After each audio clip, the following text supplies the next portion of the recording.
Welcome to Doing Our Bit. I'm Adrian Smale, and today I'm sharing my recent experience following hitting a deer on the A36 late last Friday, the 8th of November, in my Renault Zoe. I'm sure you would have read EVs are difficult, even impossible to repair, along with other negative media pieces on EVs we are sadly bombarded by these days. Thankfully, I managed to miss one of the deer entirely, but not so unfortunate with the second.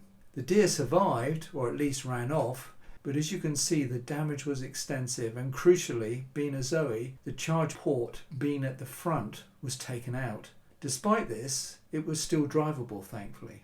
I phoned my insurers Alliance on Saturday, and they said Halo Garage would phone me on Monday or Tuesday. I shared photos of the damage with the Renault Zoe Facebook users group and got a few worrying replies, so really feared the worst. On Monday, I got 2 emails from Halo's Claims and Admin Centre for images of the damage for assessment. Alex from Halo then phoned me back on Tuesday as promised and said the parts were on order and he expected the car to be back with me on Saturday. He also said they would pick the car up on Wednesday the 13th, that was the following day, and drop off the courtesy car. I was frankly shocked at the speed. And sure enough, Mark from Halo picked up the car, giving me a very accurate ETA of his arrival, and delivered the courtesy car.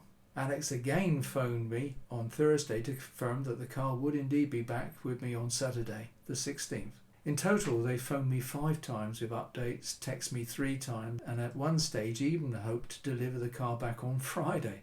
But to receive the car back as good as new on Saturday morning, charged to 80%, ready to go. Absolute brilliant 5-star service all the way. So a very big thank you to Halo Garage, Bournemouth. So EVs can be repaired after an accident. If you've had a similar positive experience of an EV repair, please put it in the comments to hopefully balance at least some of the negative noise we hear far too often.